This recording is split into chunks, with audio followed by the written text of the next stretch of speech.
आखाती देशांमध्ये सुरू असलेल्या युद्धाचा परिणाम मोबाईलच्या किमतींवर देखील झालेला आहे आणि त्यामुळेच मोबाईलच्या किमती जवळपास 40% वाढलेल्या आहे. आपण आता जळगाव शहरातल्या एका मोबाईलच्या शोरूममध्ये आहोत आणि जळगावमध्ये देखील या ठिकाणी मोबाईलच्या किमतींमध्ये वाढ झालेली आहे.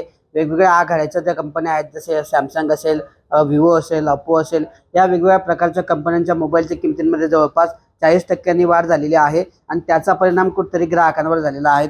नेमका हा परिणाम कसा झालेला आहे, मोबाईलच्या किमती वाढण्यामागचं कारण काय आहे, आपण विक्रेत्यांशी बोलणार आहोत. क्या बताएंगे, क्या इफेक्ट हो रहा है, कीमती क्यों बढ़ गई? देखिए, सबसे पहले तो एआई चिपसेट के शॉर्टेज होने के एआई में बिल्डअप होने के लिए जो मेमोरी चिप लगता है, वो मेमोरी चिप की शॉर्टेज होने की वजह से जो फ़ोन्स में मेमोरी का डिमांड बढ़ चुका है काफ़ी, तो उसकी वजह से प्राइजेस में काफ़ी इंक्रीमेंट हो चुका है। ये वॉर के पहले से भी ये चीज़ इम्पैक्ट हमको हो ही रही है और वॉर के बाद से तो और ज़्यादा उसमें इम्प्रूवमेंट आ चुका है। कंपेयर करोगे तो सब में प्राइजेस में इंक्रीमेंट होने की वजह से थोड़ा सा डिफिकल्टीज बढ़ चुकी है। वार का कैसा इफेक्ट हो रहा है फिलहाल अभी? अ, शॉर्टेज चल रहा है कुछ? हाँ, वही बोल रहा हूँ, शॉर्टेज होने की वजह से डे बाय डे प्राइजेस में कुछ सिलेक्टेड ब्रांड्स में अप टू 40% तक का प्राइस में इंक्रीमेंट हो चुका है, जिसमें ग्राहक उसमें समझने की परिस्थिति में नहीं रह रहा है कि ये प्राइजेस में एक्चुअल में बढ़ रहा है या हम उनसे एक्स्ट्रा पैसा चार्ज कर रहे हैं। किस चीज का शॉर्टेज हो रहा है फिलहाल? शॉर्टेज तो फ़ोन्स के जैसा अभी चिपसेट की वजह से मेमोरी चिप बोलो, उसकी शॉर्टेज की वजह से फ़ोन्स में जो 10,000 से लेकर 25,000 तक का फ़ोन की रेंज है सिलेक्टेड ब्रांड्स में, तो उनमें प्राइजेस में 5G फ़ोन्स में काफ़ी इंक्रीमेंट आ रहा है। कौन कौन से ब्रांड है अभी फिलहाल इसमें? जैसा कंपेयर करोगे, इसमें आप सैमसंग हो गया, वीवो हो गया, ओप्पो हो गया, रियलमी, शाओमी, ये सिलेक्टेड ब्रांड्स में अप टू 40% तक के प्राइजेस बढ़ चुके हैं अभी तक, और ऐसा माना जा रहा है कि ये आने वाले ये पूरे साल भर में ये चीज़ इम्पैक्ट होने वाली है। इसका कस्टमर पे कैसा इफेक्ट हो रहा है अभी, कीमतें बढ़ गई तो? कस्टमर पे इम्पैक्ट, कस्टमर मतलब 50-50% है। कंपनी मतलब कस्टमर कोई कोई एब्जॉर्ब कर ले रहा है, कोई किसी को लग रहा है कि हम उनसे एक्स्ट्रा पैसा चार्ज कर रहे हैं। फॉर एग्जांपल, कोई चीज़ आज के दिन पूछ के जा रहा है, 20,000 रुपये की चीज़ है, फ़ोन है, और 2 दिन बाद आ रहा है वही चीज़ उनको 22,000 रुपये में लेनी पड़ रही है, तो कहीं ना कहीं गलत मैसेज है हमारे एंड से भी उनको जा रहा है कि हम उनसे एक्स्ट्रा पैसा चार्ज कर रहे हैं।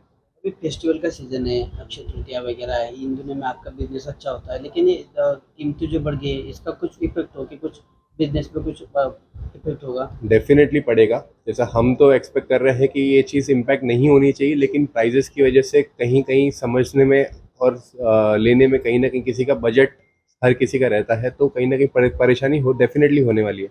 ये दिनों तक चल सकता है इफेक्ट? ये होपफुली जब तक तो समझने में आ रहा है, जब तक वॉर का ये सीन क्लियर नहीं हो जाता तब तक ये हमें उम्मीद है कि ये ऐसे ही चलेगा। तर एकंदरीतच सॅमसंग असेल, विवो असेल, ओप्पो असेल, या मोबाईलच्या किमतींमध्ये जे आहे 40% वाढ झालेली आहे. मोबाईलसाठी आवश्यक असलेल्या मेमरी चिपचा जो आहे, कुठेतरी या आधीच किमती वाढलेल्या होत्यात. मात्र आता पुन्हा युद्ध सुरू झाल्यानंतर या मेमरी चिपचा जो आहे तुटवडा जाणवायला लागलेला आहे आणि तुटवड्यामुळेच कुठेतरी या कंपन्यांवर त्याचा परिणाम झाल्यामुळे मोबाईलच्या किमतींमध्ये जवळपास 40% वाढ झाली आहे. त्यामुळे आगामी काळामध्ये सण उत्सव आहेत, याचा ग्राहकांवर देखील मोठा परिणाम झालेला आहे. वाढत्या दरामुळे मोबाईल खरेदीकडे ग्राहकांनी पाठ फिरवल्यामुळे त्याचा फटका जो आहे मोबाईल विक्रेत्यांना बसतो आहे. मात्र पुढच्या काळात जर मोबाईल खरेदी करायचा असेल आगामी काळामध्ये, तर ग्राहकांना निश्चितच जास्तीचे पैसे मोजावे लागणार आहेत.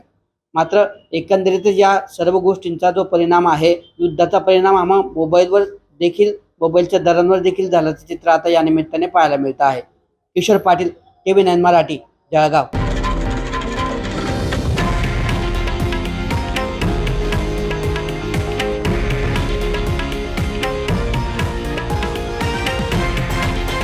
हे आहे देशातील नंबर 1 न्यूज नेटवर्क आणि आपण पाहत आहात TV9 मराठी, एकमेव.